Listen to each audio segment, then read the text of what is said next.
One bright, sunny day, a rabbit was lying outside her hole in the ground, munching on a stalk of celery. Munch, munch, munch, munch, munch, munch. When out of nowhere, a hungry coyote appeared.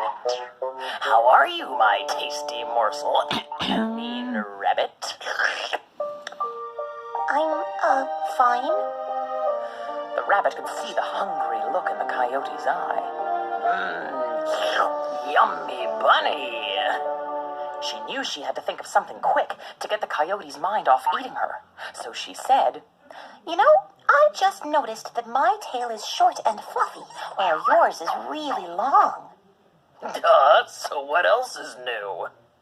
I bet having such a long tail must slow you down when you run. The coyote thought this was the funniest thing he had ever heard. You crack me up, rabbit. I'm the fastest animal there is. Nobody has ever outrun me. The rabbit was cooking up a plan. Ah, but you've never run against me? We should have a race.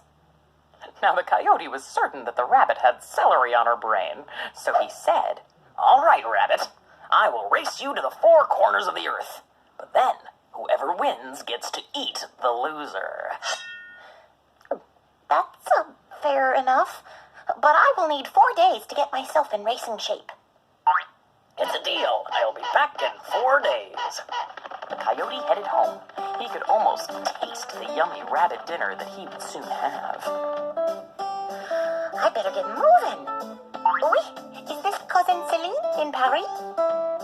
The rabbit called her other cousins who lived around the world. And together they worked out a clever plan to fool the coyote and make sure their cousin won the race. On the day of the race, the coyote showed up bright and early. "Rise and shine, rabbit!" The runners took their places at the starting line. "You know, you're gonna lose for sure. Why don't you skip the race and let me eat you now? I'd love a rabbit ranchero breakfast." No way. We will race to the four corners of the earth, like you said. Only, I'm gonna run underground, because that's what I'm used to. Whatever, loser. On your mark, get set.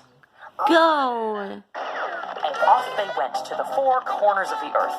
The coyote raced across the desert, while the rabbit ran into her hole in the ground. The coyote ran for days and days. That rabbit must be way behind me by now. He reached the eastern part of the earth, where there happened to be a circus.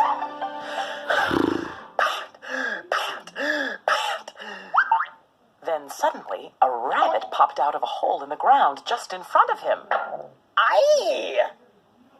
Boy, it sure took you a while to get here. The coyote thought it was the rabbit he was racing, but it wasn't. It was the rabbit's cousin Cecil, who lived there. You better run a little faster if you want to beat me. See ya! The coyote was so upset that he spun around in circles. Fratza, fratza, fratza, fratza, fratza, fratza. Then he took off, trying to run faster than he'd ever run before. Slowpoke! What's the matter? Got lead in your tail? But everywhere the coyote ran, a different relative of the rabbit popped up just ahead. Big tail, slow as a snail. And every time he would angrily spin around in circles. Fratza, fratza, fratza, fratza, fratza, fratza. Finally, he got to the finish line back where they had started and found the rabbit he was racing, looking very well rested. It looks like the coyote Would lost. you like me to eat you broiled or fricasseed? And just like you said, whoever loses gets to be eaten. The coyote spun around in circles. Fratza, fratza, fratza, fratza, fratza, fratza. Was it something I Ran off as said? fast as he could. Bye-bye. Then the rabbit celebrated with another stalk of celery. And so did all of her cousins. The end. So, Lionel, did that rabbit give you any ideas about what